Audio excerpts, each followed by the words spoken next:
Alright, hello everybody, welcome to iCommand. This is TVboy, and we have another game log review for you today. And we actually have a special one. It's not a tournament game, it's not any kind of competitive league or anything, but this is a game that I actually just finished playing about half an hour ago against Carlos.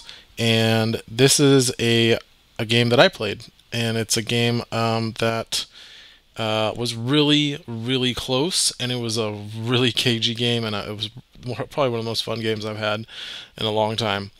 And so I wanted to share it because it's fresh in my mind. I can actually give you some insights into what I was thinking at the time while I was playing, and I think it'll be really fun.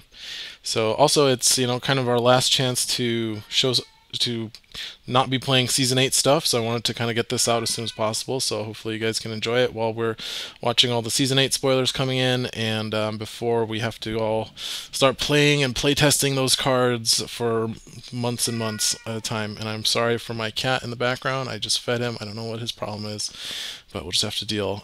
Luckily my son is taking a nap right now, which is why I got to play this game, and why I'm going to be able to cast this hopefully before he wakes up. So let's look at what we've got going on.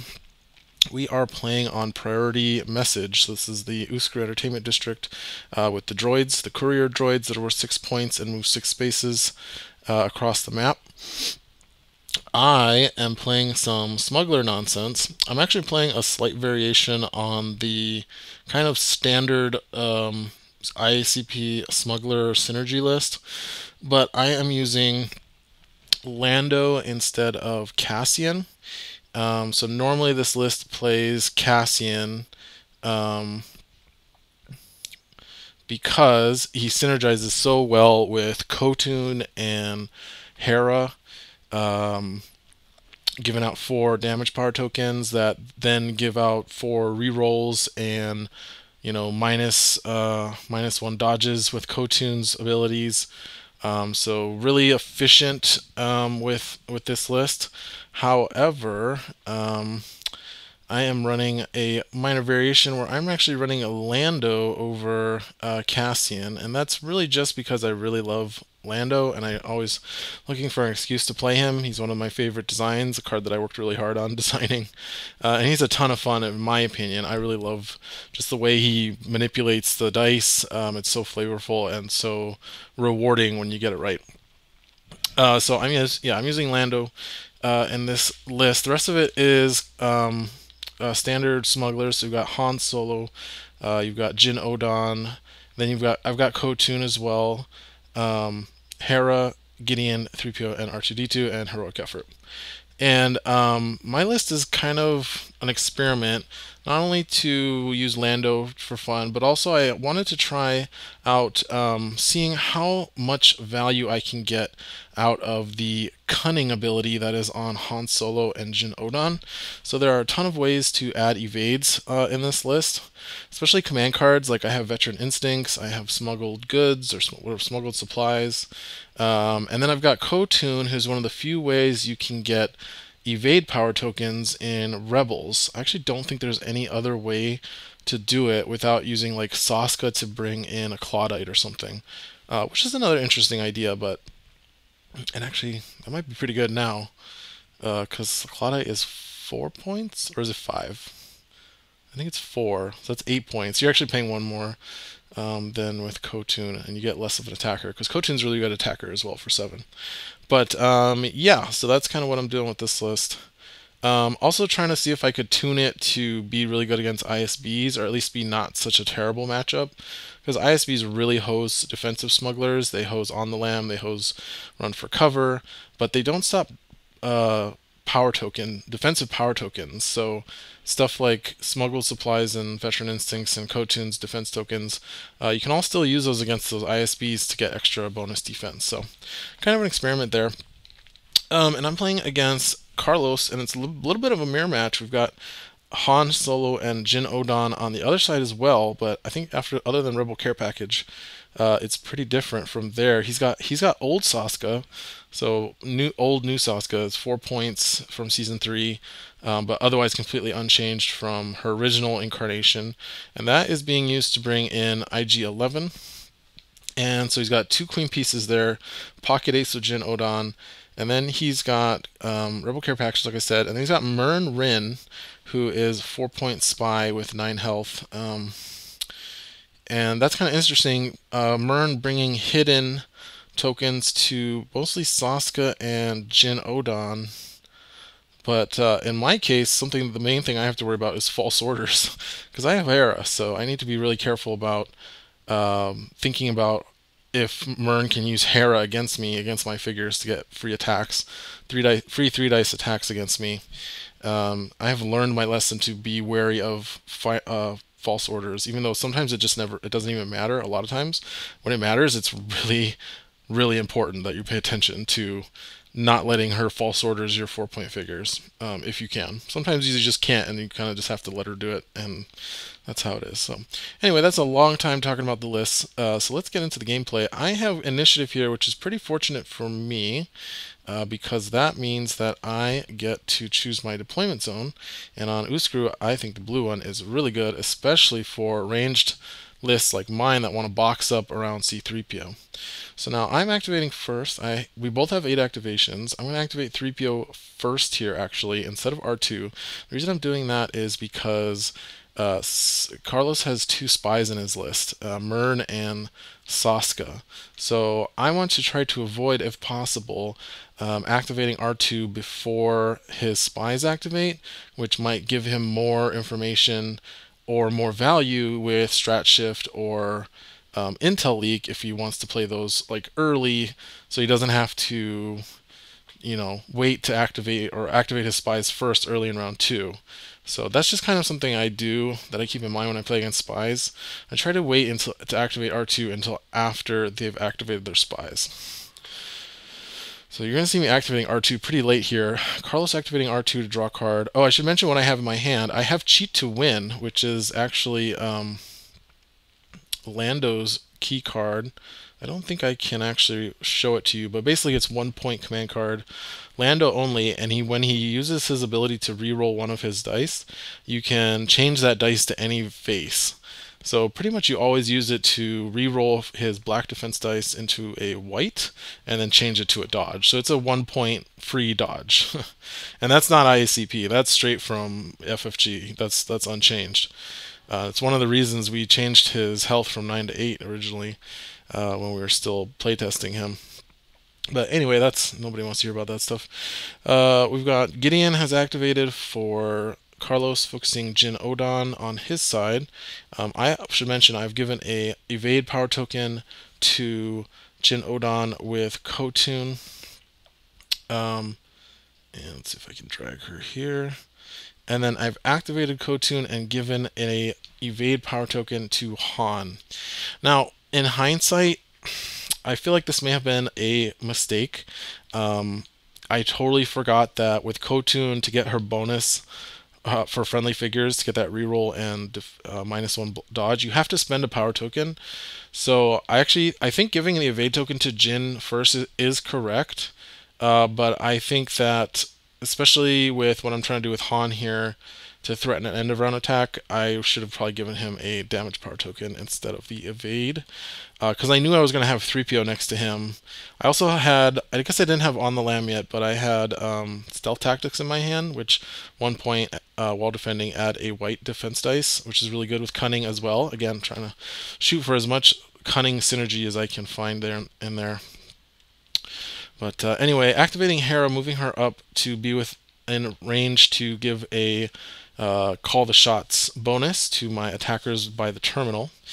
Carlos has focused Han now as well with C3PO, and C3PO now moving up. Excuse me. So he did use Gideon previously to move 3PO forward.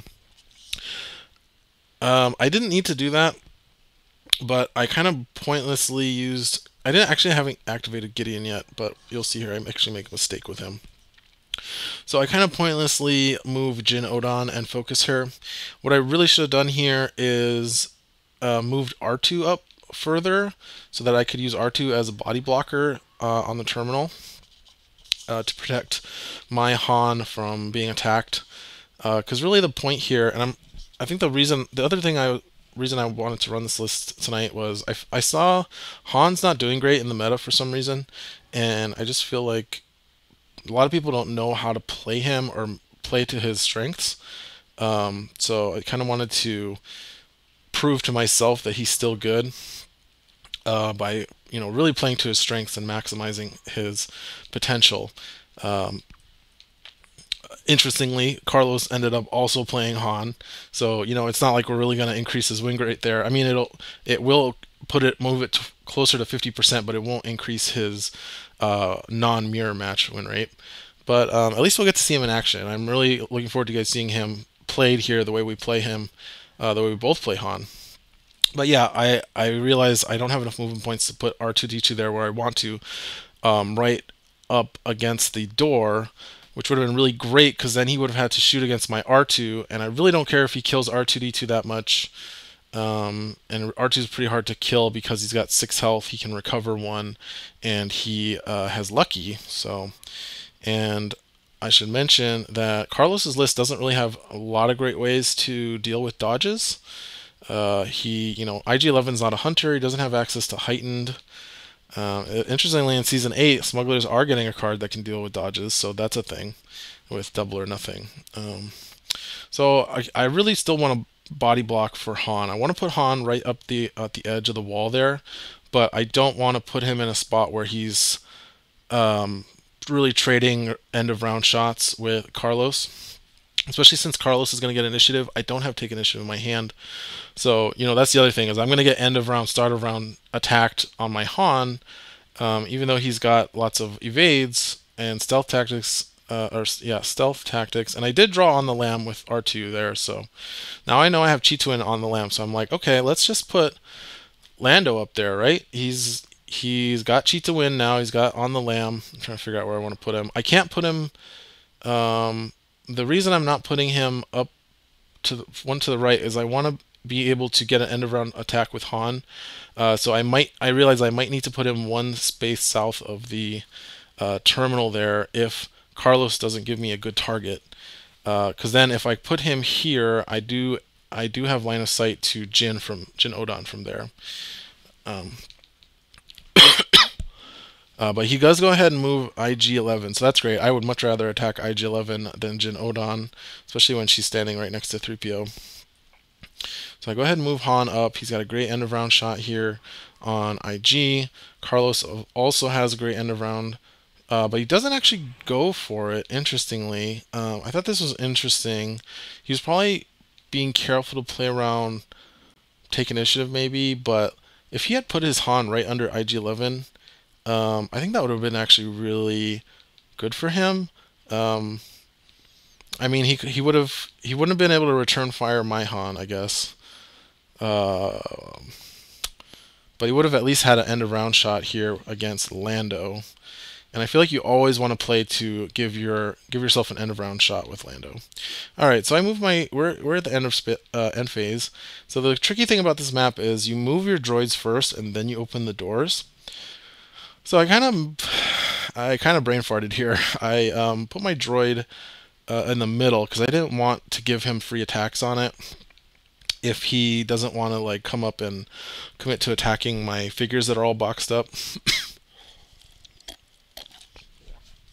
So my reasoning is, well, the door will open next round no matter what, even if he doesn't open that middle door. So I'll just move my droid through it and it can still get to his deployment zone in 3 turns. No, that is not right because I forgot that door will be closed next turn when that droid tries to move.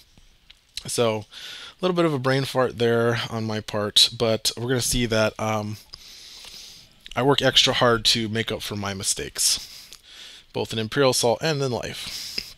So we're doing the doors now. So interestingly, Carlos opens his terminal door, which kind of makes sense. He's trying to keep Han safe. I don't have any figures on that side of the map, so he's pretty safe there. So that means I need to open my terminal door so I can get an end around shot with Han here. We both draw our cards. And so now I get my end of round shot here with Han. This is a black dice. I'm feeling very confident, right? Again, remember I didn't get a damage power token here because my brain was like all about evades. That was the whole point of this list. So I do play tools for the job to add a red. And then he plays stealth tactics. And I'm like, oh, a white die. A white die, you say? I'm like, okay. I'm like, that's fine. You don't have cunning. Like, IG-11 doesn't have cunning. Let's put Han back on the screen there. And of course, he rolls a dodge. And I'm like, okay, what do I do about this dodge? My brain just starts going like looking for options. I'm always looking for options because this is a huge miss to miss on this focus tools attack that I did not think I would have to worry about a dodge here. So I'm looking like, okay, Hera doesn't help me. The cards in my hand don't help me. And then I'm like, oh, Ko-Tun. Ko-Tun can remove dodges, but only if you spent a power token. No. The whole point of that synergy with Han and Ko-Tun is that you can do the focus tools attack and you don't have to worry about a dodge with Ko-Tun. And I messed it up. So, ouch. That was a big woof there. And so now initiative going to pass to Carlos. So again, remember, I have cheat to win and I have on the lam in my hand here. So my reasoning here is like, okay, even if he did get an end, even if he does attack Lando. So I'm also having to think, I got to remember, he has spies, right? So cheat to win could get comm disrupted. I was very aware of that. But I thought, well, if he comm disrupts it, he's not going to be able to kill Lando in one activation, probably, or one attack, right? One attack. So if he comm disrupts my cheat to win, when he attacks Lando again, I'll just play on the lam and he'll be fine. And we're going to see that, we'll see what happens here. So Carlos gets to keep the initiative. I don't have take, so I don't draw it. Now Han going to move up. I'm going to take his end of round shot here, or not his activation. He's just taking his normal attack, focused attack on Lando. He now has the tools for the job, and so now this is the opportunity I have to play on the lam because of the way the new on the lam is worded in IACP. I would have to play it here, but I don't because I don't want to use on the lam. I want to use cheat to win first, right? Ideally, I would play cheat to win. I would live. And then I would activate Lando and move him out of danger. And then I have on the lam left over in my hand to use with later for any of my other smugglers. So first of all, Carlos rolls super hot. That is like maximum roll there. That is the most damage you can roll with tools focused Han. So that was insane. Alright, so now, but I'm okay. I've got cheat to win here. Right, hopefully. So I do go for the re-roll with Lando, and I will, let's throw Lando's card up so you guys can see how that works, where you use Resourceful to re-roll, then use Gambit to change the color of the dice. And I did guess here. I should mention, I did not forget to guess, and I said 1. I just guessed 1 because I was like, well, if I roll a dodge, I want to double it, I guess. But I'm just going to cheat to win. And so I roll evade block. And I go for the cheat. So there is Lando's card. And heartbroken. There is the comm disrupt. And I'm like, oh, wait. This is a lot more damage than I was expecting to take. And then it's like counting up the pips. And here's the problem. I forgot how Lando works. I forgot that you count the number of blocks when you're looking for Shrewd Scoundrel and whether it matches your results. I guessed 1, but I have been so much playing Season 8. I just, all of the cards, we have a bunch of cards that count the results on dice in Season 8, and they just count those symbols. They don't count specific symbols. So I was like, well, I got two symbols and I guessed 1, so that's the dice roll I got. And yeah, so we end up taking, that takes out Lando, but if I had been paying attention to how my cards worked, he would have taken 7 and lived with 1 health there. But I forget to use Shoot Scoundrel, so he goes down. So that was rough. I got a huge attack dodged from my Han from a stealth tactics, and then a huge attack that I was supposed to dodge, that I had rigged everything. You know, I had set the table to rig that, and he caught me. Carlos caught me red-handed, and so Lando goes down. And then celebration comes, and it's like, okay, but at least I do remember to do heroic effort here. I do draw my card. I think I drew Heart of Freedom, and I put urgency on the bottom because I just needed, the rest of my cards were really good. I had stealth tactics on the lamb. I had a bunch of other stuff that was good. So Han moves back, right, tucks in right next to 3PO. So now I really have to go for IG and Han. I have to take out one of them. I cannot let one of them live. But I'm in a tough spot. So that was his start of round. So now I get to do my start of round, but I'm down on activation. And he's up 10 points on me. So let's see what I do here. And I think at this point I realized that I messed up with my droid placement, and that I also need to kill his droid in order for my screw up with my droid to not count. So I think I end up going with R2 here because I do feel pretty safe. I have Han with an evade token and next to 3PO, and he's in a spot where he can't really be attacked without triggering return fire. So I go ahead and activate R2, but I also move him away from the terminal because I'm now down 10-0. I just don't want to be giving up points if I can help it. I want to force him to attack Han. So I'm giving up my terminal here. But here we go. He goes for a really cool play here. He goes for the play with Jin Odan, who's really good against Han because of her stun. And she's focused and hidden thanks to Mern. So now I have a tough choice here, right? I'm like, okay, do I use up my on the lamb here, or do I hope that with 3PO and the evade token, I can maybe avoid getting stunned? I really want to hold off on the lamb because if I can on the lamb an IG rapid fire like that and not have any other targets for him to shoot at, that will be really good. I don't want to use it on one of these small attacks. So I decided to go ahead and spend the evade token. Now we get to see the synergy with cunning on Han, adding 2 blocks. Unfortunately, my dice problems continue here, and I roll a blank.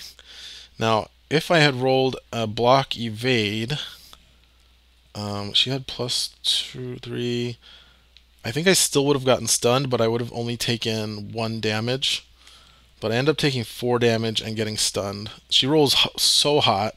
4 surges, so still gets to use all her surge abilities there, even against my 2 evades.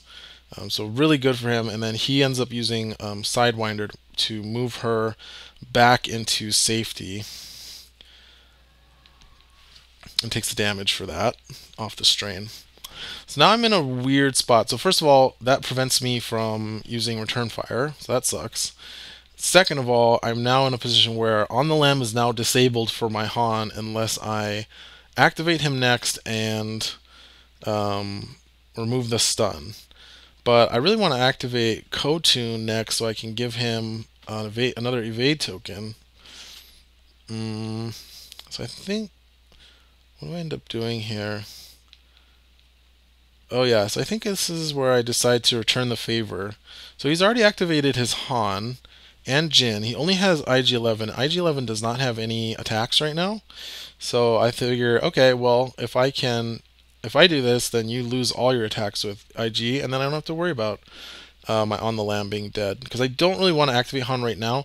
I really want to focus him before I attack with him. I'm also thinking about ways I could maybe use him to take out like 3PO, because 3PO is really a problem here. We're both box lists. We're trying to box up around 3PO and get lots of evade defensive bonuses from him. So I'm really trying to think about how I can take him out. So I do go ahead and go for the stun on IG. I'm not hidden like his was. but he also doesn't have an evade token like I did, and he's not rolling white, he's rolling a black. But he does have an evade from 3PO. So I do fortunately get lucky, but also remember I have Hera. Hera's right there. She's with. That's why I kept her back a little bit. Kept Jin Odan. So I do use Hera to add another surge here, so I can get maximum damage. Because I only have one going through. So I've got 4, 6. So pierce 1. So 5 damage and stun. Very good. I use. I don't even have to use Sidewinder here, and I decide I want to maintain and preserve my cards and her health. So I just go ahead and move her back next to 3PO, because the whole point here is that Cunning with 3PO and evade tokens is so powerful defensively, right? Like, that's double Boba Fett boosts on top of a white die. So she's good right there. Interestingly, I could have... Oh yeah, I thought about that. I could have left her out there to quick draw on IG-11 and then sidewind her back to where she is now, but I was really worried about Carlos using the trick where you activate somebody else and then block line of sight, and I didn't have marksman in my hand. So if he did that, then I was worried he would be able to leave my Jin Odan stranded out there, which I didn't want. I needed her to stay by 3PO. I didn't. That was the thing. I needed her. If he stranded her there without a quick draw target, then she would not survive that round or the following round probably. So that was why I didn't go for the quick draw there. So he unstuns and moves him away. So that makes sense, right? His IG is now a liability. If he leaves it there, he doesn't have any good attacks, so might as well move it to safety. Alright, so now we go into kind of the support phase, the cleanup phase, now that our big hitters have attacked. Although I still have Ko-Tun, and I still have Hera. So now I'm going to start activating my Gideon there. Make sure I get that right. Yeah, there we go. So activate Gideon, and that's a really good spot for Gideon, by the way, if you play this this map. Also, Carlos has a really good spot for Gideon for his Gideon, who can basically reach up into where Jin Odan and 3PO can also see Saska and Mern. So very good positioning for that Gideon. But then I really like this spot where I have Gideon right there, because he can see down so many areas from there. So I move R2 or I move 3PO out of the way, because now I'm like, okay, well, he doesn't have any more strong attackers, so I can leave Han without 3PO for a minute here, because also 3PO has not activated for me yet, so I'm going to be able to activate 3PO, move him back.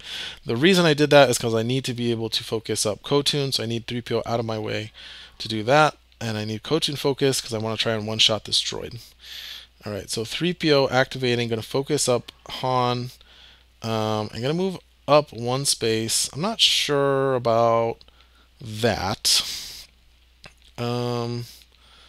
Yeah, I'm not really sure why he did that, because it definitely put his 3PO out where I can see it. So I go ahead and activate... Oh, I activate Han here. Oh, because I saw 3PO there, and I was like, okay, I'm gonna take a shot at that, because if I can kill 3PO here, this is really good for me. It really takes away because his list is not built around cunning like mine. So 3PO is the big source of cunning blocks for him. So I go ahead and activate my Han, and remember his 3PO has 4 health. It's a bit of a gamble here, going for this unfocused attack. I don't have any power tokens or anything. I accidentally rolled 1 extra dice there. But I actually get it just exactly here, even through the block evade. So he has to reroll with cunning or with a cower into a dodge here if he wants to live through this one. And he does not. He gets the same result. And thankfully I have exactly the accuracy and the surges I need to take out 3PO there. So up 2 to 10 now. Now that doesn't look like it's a big swing when you look at the score, but for me that felt like I was really making progress, because now his with his 3PO gone and my 3PO still in play, like I now had a big statistical advantage over his figures if we kept up this back and forth from across the fountain at each other, as well as me having the positioning advantage with this fountain wall. Now, of course, my terminal's there, so I can't control my terminal without leaving somebody exposed. So that's a problem with this position. That's kind of the trade-off. But yeah, so now he's down to just Mern and Gideon and Saska. Oh, the other reason I activated Han there was that looking at where he's got his figures, Gideon cannot reach Han to move him, and his Han is already activated. So now I'm like, okay, I can activate my Han and leave him there, and I'm going to get this end of round attack on Han after I focus my Han using my 3PO, who is not activated yet. So I think he passed. Or maybe he activated R2 there. So I activate 3PO, focusing up my Han to get my end of round shot on his Han. And again, he can't return fire me because he can't see me. His Han does not have line of sight to mine, but mine can draw a line of sight from that bottom right corner to his Han Solo. So Mern gonna activate. Gonna hide R2, which is interesting. Also hiding Saska. You can also hide 3PO with Mern. So kind of a defensive Mern here. Hiding all these cheap support figures, as well as giving Jyn Odan that valuable extra surge to make sure she gets the surges she needs to be able to stun, since that's one of her main uses. Alright, activating Ko-Tun, who's focused. I go ahead and give the power token to Han because I want to be able to actually cancel the dodge when I attack his Han. I cannot afford his Han to dodge my Han attack again. So I'm just hoping that I can pull it off here with a focused Ko-Tun attack on this 6 health droid. And I do have Hera still to activate, so if I don't get the kill with Ko-Tun, I know I can probably pick it up with Hera to get like last 1 or 2 damage. And I'm just short here because she does surge for +2, but that other surge is pretty useless. 1, 2, 3, 4, 5, 6, 7. So I'm doing 5 damage. So I realize I need 1 more damage, and I do have a professional reroll. So I go ahead and reroll the green die because I know there's a 50% chance I get double damage on that, which will add 1 damage to the attack. And I got it. So my reroll pays off there, and I'm able to kill that droid. And now I have evened the table from my screw up with that droid, and now he's down a droid. And if my droid stays in play, even though it's not going to get up, it's going to be delayed 1 turn, I'm going to be getting double droids when mine go in on the following turn.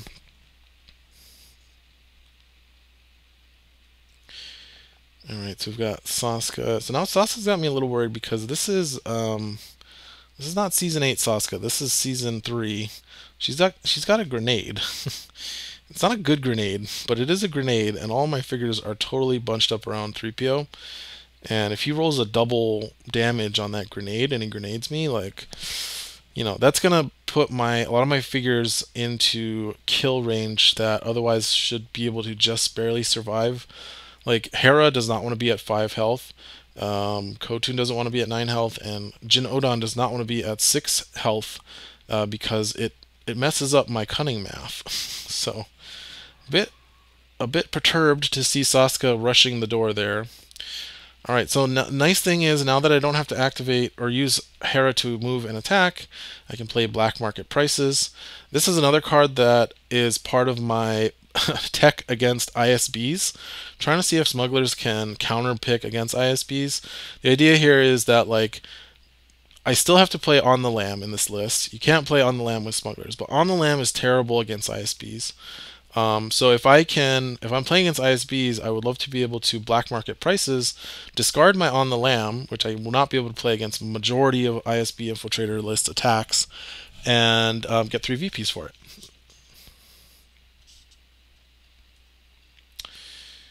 And I move Hera up. So now I'm also trying to keep Mern in mind. So Mern can go 1, 2, 3, 4. 1, 2, 3, 4. 1, 2, 3, 4. 1, 2, 3, Yeah, so I move Hera just out of Mern's reach. Unless she comes the other way. 1, 2, 3, 4. 1, 2, 3, 4. I guess she can reach around the right side of the map, which is annoying, but where do I put her? Oh, I think there we go. I think that puts her. So that my idea here is I want to keep her one space away from Mern being able to use false orders on her, and I'm moving her one space out of the blast radius if Saska comes up and uses the grenade on 3PO space. So that's why I put Hera right there. But I still want to keep her as close as possible so she can contribute attacks. And that way it's still very easy for me to get called shots with her because she's still within 3 spaces of where Han is. Now I won't be able to use it on this end of round Han attack because I've already used it during a previous attack, so that kind of sucks. Urgency is being played by Gideon. Now this is huge. This is huge because what he is doing here is he is trying to, like I said, Gideon is not able to move up far enough naturally to be able to see Carlos's Han Solo. He can only get to here, which doesn't have line of sight to Han. But what he's trying to do is he's trying to get up here so he can then give Han 2 movement to back away and deny me my Han Solo end of round shot. I cannot allow this because if I lose my Han Solo end of round shot, I'm not going to be able to catch up to Carlos, who's got such a huge lead on me already, and a good positioning advantage on me as well. Keep in mind, I still have Heart of Freedom in my hand, but I will lose my end of rounds. The problem is though, is that Carlos has initiative this round. I'm going to have initiative next round. I didn't mention, I drew negation with black market prices. I didn't have it in my hand. I drew it with black market prices. So I just drew negation right before Gideon played urgency here. And I have to decide, am I going to use it on this or am I going to save it for potentially take initiative next round? But I'm like, you know what? It's not a guarantee that he's got take initiative in his hand or that he'll draw it. And there's a guarantee that if I let this resolve, I'm not going to have an end of round attack with my Han that I am counting on getting. So really got to deal with you got to be really, it's tough to decide what you want to use your negation on, but a lot of times, like, I tend to favor the threat that's on the table versus the threat that might not be there.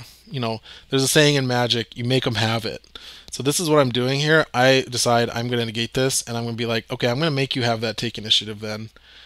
He tries to negate my negation, which shows how desperate he is to get that urgency to go through. So important to him. But of course, you can't negate negation because it only negates 0 cost cards. Negation costs 1, and the comm disruption is gone. So, yeah, we're gonna make him have it. Make him have the take initiative. I even think, actually, though, like, even if he does have take initiative, I would rather keep my Han end of round attack and let him take initiative in the next round, because I am actually in a really good position here with my figures, where I've got my 2 very most defensive figures up in the front. He might try to kill R2. He might go for a grenade with Saska, but that's not going to kill anything. So he does go with Gideon and focus up Jyn Odan. And that puts us at the end of round 2, which started off with a dead Lando. And I'm still down 2-10. So droids come up. I decide to put my droid right on Han space. So this is me actually counting out to make sure. If I put my droid on Han space, then in 2 turns it will still be able to get into Carlos's deployment zone. So that's where I should have put my other droid originally, as I should have put it up where Han Solo's space was. So I messed that up. But now I'm going to do it right this time. And I'm also going to move my other droid there because I can't move that droid in a way that it will be able to get to the deployment zone one turn earlier. So might as well just have them both there. Nice little spot. Carlos is now deploying his only droid because I killed his first one. And Reminder that the doors do not open, but that door was already open, the door by the booth, so makes sense to keep moving his droids to the left where my figures do not really have a presence.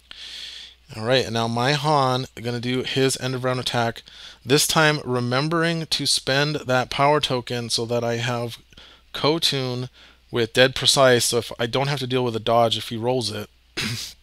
And of course going to add an extra damage. Sorry guys, I have a bit of a sore throat today, so I'm trying to get through this one. So we've got a focused Han attack, and thankfully Han does not have 3PO and he does not roll an evade, so no cunning bonuses for him. I go ahead and re-roll that surge and I get what I want. Again, I don't need that extra surge, so I get the extra damage. And that's with Han's reroll. I have another reroll from Dead Precise as well, but I really don't need it here. This is perfect. I mean, I could have gotten double on the blue, but I can't get anything better than this. So I think that did 7 damage to his Han. And also super lucky he didn't draw on the lamb. And actually I was thinking maybe he doesn't run it, but he must run it because he's got Jin, Odan, and Han Solo in his list. So very lucky that I didn't have to deal with his on the lamb. I still have on the lamb in my hand to be played. I also have smuggled goods now. I drew that. And he didn't have take initiative. So I get to go first. So interestingly, I said he didn't have on the lamb in his hand, so I'm thinking, okay, he didn't play it on that attack, then Ko-Tun is the best one to go for this because she can give herself a block token or a damage token, power token, and then she just needs to deal 5 damage, which she can easily do, and I have an element of surprise in my hand as well. So if I can element here, even if he has, I don't think he can counter it, but that extra damage plus her 2 rerolls, because she can have 2 rerolls with Dead Precise. So element of surprise being played here, and then unfortunately, turns out he did have on the lamb. So on the lamb being played here, that's going to allow Han to perform a move out of activation. Now, interestingly, I'm surprised he didn't attack me because he actually has line of sight from Han to Ko-Tun there. I double checked it afterwards, but he chooses not to attack. So I don't know if he was waiting for a better attack on a different figure or if he just didn't realize he had line of sight to my Ko-Tun there. But that was unfortunate, and I was like, okay, well, that's how it goes. And now we've got to worry about Saska here. So I'm hoping Saska just whiffs on this grenade and proves why she's terrible and we needed to buff her for Season 8 and just get rid of that ability. She actually goes for the attack here. And I'm kind of worried. Even though it's not a focused attack, she does have some good surge abilities, and you can get lucky, and I could get unlucky. And oh no, what did I do? Let's inch that a little bit to the right. There we go. So yeah, he's realizing that this situation where I have 3PO and he doesn't is really bad for him, I think. And so instead of going for the kind of high variance, getting a bunch of damage, he goes for the kill on 3PO. Now she's hidden, and this will be a dead 3PO here, because she has 2 surge for +1. So thankfully 3PO has cower, and I get just enough defense there to not die. But now my 3PO is in a lot of danger. I could just die to anything. So I go ahead and activate 3PO. I refocus Jin Odan, and I move him up.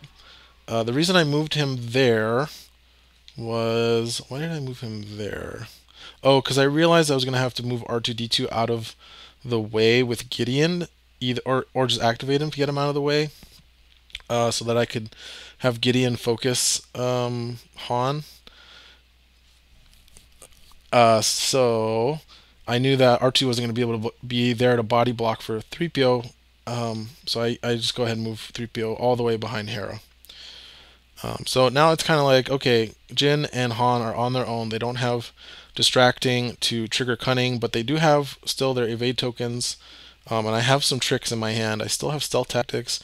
I have smuggled goods, and And I think I drew at Veteran Instincts, which, speaking of, we actually see Carlos playing Veteran Instincts here, which makes sense. Works great. It's for those that don't know, it's a 1-point card from FFG. Used during your activation, only a unique figure. You can gain a power token, 2 power tokens, either a block or a surge, and then either a damage or a surge, and then either a block or an evade. So great with Jin Odan especially, but also with Han. You just take the damage power token and the evade power token. Really good. I actually had it in my hand as well, but I felt like I didn't want to play it because I already had defensive tokens on my 2 smugglers, so I would only get 1 token from it. I wanted to wait till he popped one of my tokens. So he does use it on Jin Odan, so she is activating. Jin Odan is so good. We're going to start to see her do some... I mean, we've already seen her do great work, basically denying IG-11 an attack that round. But we're going to start seeing her do some really good work here in this mid-game to end-game. So he goes for the attack here on my Han again. And I realize now that I do not want him to get stunned. I just don't want to deal with that or him taking more damage. So she spends the power token she just got, and I go ahead and play on the lamb. And I realize if I go all the way over here, I can actually draw line of sight to her without getting line of sight back. And I figure, okay, let's go ahead and use return fire. I haven't been able to use return fire this whole game. And part of playing Han is getting as much value out of his extra attacks as you can, both his return fire and his end of round. If you're not triggering those abilities, you're not getting your full value for Han. That's part of why I think some people struggle with him. But I go ahead and get it. And she spends her evade token that she just got from Veteran Instincts, but rolls a blank. So the dice are starting to turn more my way. I also got a max roll here with Han. I think, actually, I'm down 1 evade. So I think I decide to add 1 with Hera. Even though I know it's not going to kill her, just bringing her down to 1 health makes it a lot easier for someone like Hera to finish her off.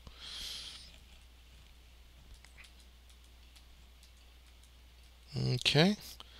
And then she moves back into cover. Alright, so this has been my plan this whole time. And I realize I need to do it now, or I might lose my shot. So here we go. I need to stun Han and be next to him to kill him with hair trigger. And, I almost forget to play smuggled goods, but I do play it here on time. So that's a start of activation. I really hate start of activation cards. They should always be during your activation unless it's like for a very specific reason. And I think FFG figured that out later in the game. So thankfully I did remember, because I do need her to get these extra defenses to weather the storm that I am about to put her through. But hopefully she kills Han here, but if she doesn't, I leave her there. I hope she survives the double attack from IG-11, and then I can... Because Han hasn't activated... Carlos's Han has not activated yet, so I will just hair trigger his Han. There's nothing he can do about it, because I'm basically adjacent. I'm not actually adjacent, but there's no way he can block line of sight from Jin Odan to Han there. But I do get the kill here. I'm able to search for +2 for 5 damage and take out Carlos's Han. So that's putting me back on the board, down 12-10. And I go ahead and use Sidewinder here, and I don't want to take damage because I am very calculating that smuggled supplies and that evade token are going to keep me alive through IG-11's rapid fire. Because now I'm going to be able to stun IG-11 so he can only attack my Jin Odan, who has all these defensive bonuses being applied to her. Otherwise he'd go after Han and do a lot more damage. So I think he passes... Oh, I accidentally used the wrong once per round. Jin Odan has 2 once per rounds. It's kind of annoying, and it's one of the reasons we've learned from Jin Odan. We really don't want to have more than 1 once per round ability on a figure because it's really hard to keep track of. So yeah, using the correct once per round here, the Sidewinder. I still have Hair Trigger, which is also once per round. All right, Gideon activating here. Going to focus IG-11 and going to use the other action to move his Jin Odan up next to Sasuke. Very nice and hidden away from my Ko-Tun and Jin, or excuse me, my Ko-Tun and my Hera, because that was what I was going to do here. I was going to have, I think I was going to have, oh no, Ko-Tun already went, so I was going to have Hera move down and try to finish off Jin Odan. But that was a nice move there, using Gideon to keep her safe. Carlos's Gideon play has been superb this game and will continue to be so, I must say. You know, he did get that urgency stuffed, which was problematic, but if I hadn't had negation, I would have totally not expected that coming, and did not play around him having urgency. I just lucked out and drew negation off of black market prices there. Alright, so now we've got Mern activating. Oh no, not Mern activating. I'm activating Hera. Not activating Hera, activating R2. He's activating R2. Who did I just activate?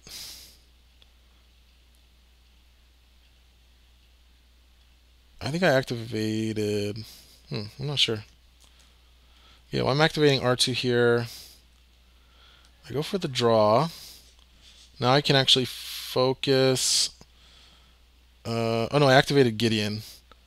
And I focused, that's what I did. I activated Gideon and I focused Jin Odan. Now, unfortunately, what I won't be able to do here is stun IG and then move out of the way, although it wouldn't matter because he would still be able to just unstun and attack Han. So actually, I do want to keep Jin Odan right there in front of IG as his only target. And I think we are doing Mern here. So now we're going to see Jin Odan's crazy defenses. I don't think I bother spending the evade here. Evade power token because I know I'm going to need it for IG-11. But I rolled another evade. I'm already getting +1 evade from smuggled supplies. So that completely blanks Mern's attack there. And Han has already gone. Oh, I still have my Han. Okay, so I actually make a mistake here. So I play Heart of Freedom to heal the 2 damage. And I move Han up to that space there. And what I should have done... No, never mind. That's actually not a mistake. I was thinking I should have moved him 1 space to the left. But first of all, I can't because of the difficult terrain. Because I have 2 movement points left. I was thinking I could position him to have an end of round shot on IG-11. But I actually can't without giving IG-11 a shot on Han, even if I stun him. And I don't want him to shoot Han, I want him to shoot Jin Odan here. So I go ahead and take the attack to finish off Carlos's Jin Odan. And I get it. And I score another 5, so I go to 17. And I don't know if he's using his heroic effort. I remember to use mine on Lando, and I don't think I've had a chance to use it since that. Okay, here we go. So this is going to be IG-11's attack. So he's focused. No guild programming, but the first one's going to be focused. I go ahead, I spend my evade token here because I have stealth tactics in my hand. So the plan is use the evade token on the first attack, and then surprise him with stealth tactics on the second attack, and hope I get an evade from that. Oh, and first, before he can attack, I get to hair trigger him. So, again, the idea here is I want to stun him so that he can only attack Jin Odan, who has a ton of cunning bonuses that are going to prevent a lot of damage. Also, it's going to get him closer to dying because I need to kill him to win this game. Alright, so here we go. IG-11. Let's get him on the thing.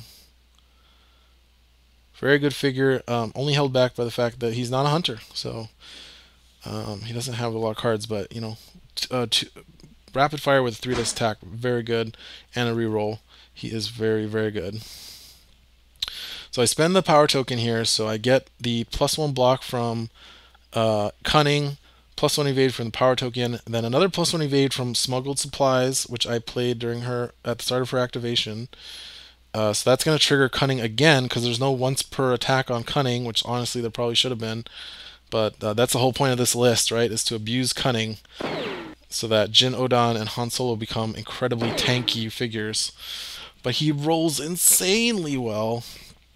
Decides not to reroll. I get the lucky evade on my dice, so that's awesome. So I have 4 blocks and 3 evades. Still does a healthy 3 damage to me. Pretty good for 4 blocks, 3 evades. A lot of figures wouldn't even be able to do any damage through that.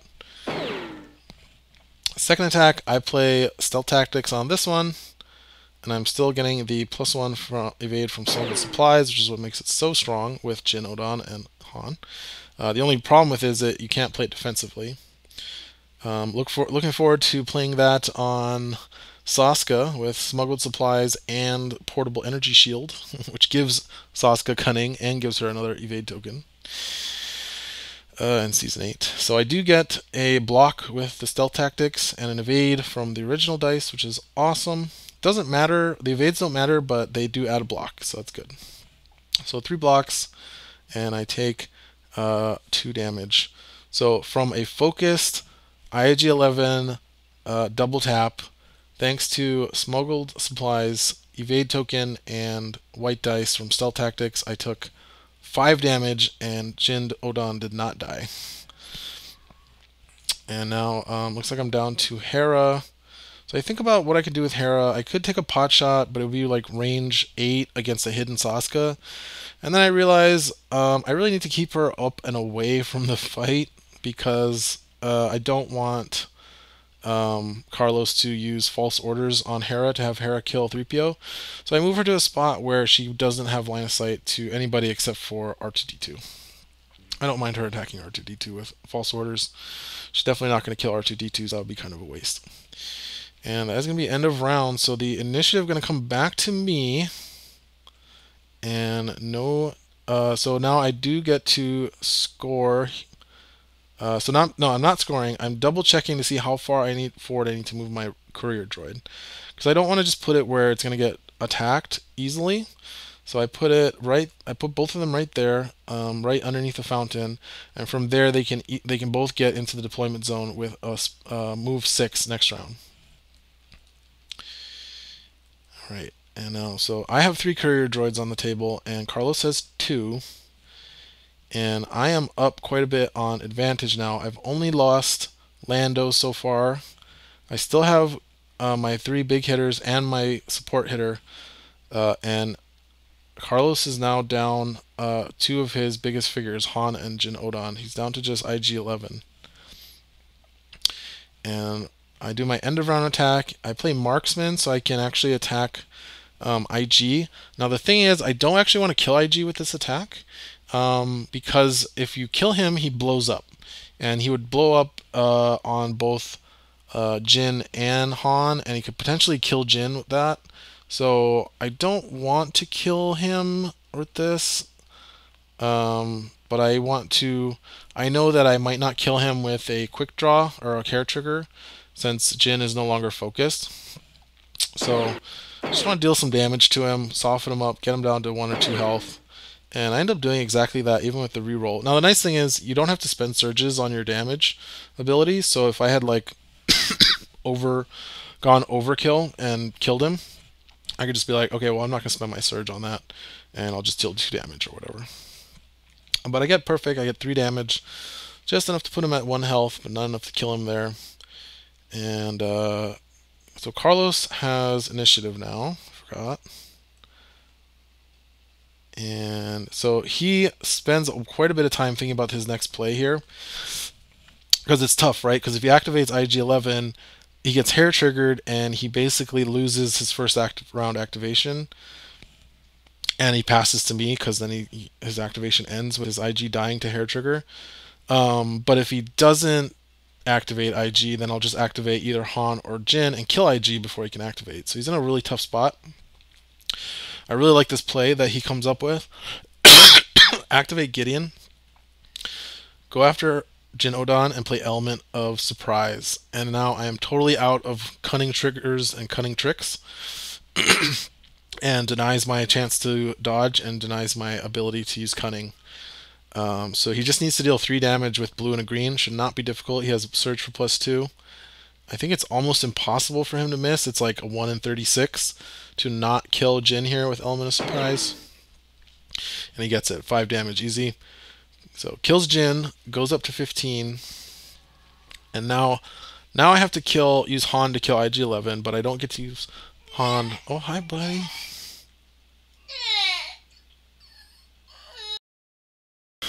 Alright, well, sounds like nap time's over, so we'll just finish this one up. So yeah, Han activates. I'm gonna have to kill his IG with my Han activating here. And just didn't deal 1 damage. And he does get to explode. So 2 damage to Han. I get 9 VPs from that. Go up to 26. And now I play Veteran Instincts to give myself 1 more evade token. I don't bother with the damage power token because I don't need it at this point. I just want to make sure that Han can survive through these remaining attacks from Mern and Saska, so they don't get lucky and deal like 4 damage each on a blank roll, since Saska can grenade. Because if he did kill Han, he'd go to 25, but then I do have the 2 courier droids here, so we see no damage here. Return fire to attack Mern. And now I just start getting ready to also kill his courier droid with my Ko-Tun and Hera. He discards Strength in Numbers with Saska. Goes to the attack. I spend the evade token. Again, no damage to Han. And now I go ahead and take out the 4 damage to the courier droid with Hera. And Ko-Tun deals the remaining damage with a focus attack. And end of round, my 2 courier droids go in the deployment zone, putting me at 38, and that is the game. So, hope you guys enjoyed that one. A lot of kind of crazy plays there, and really strong, really good plays by Carlos. So I didn't mention, it's like 2 a.m. for him when we started this. He totally was so cool playing a game with me when it was super late for him. We both had just put our kids down for mine for a nap, his for bedtime, and we got to play this awesome game, and I'm so glad we did. It was a lot of fun.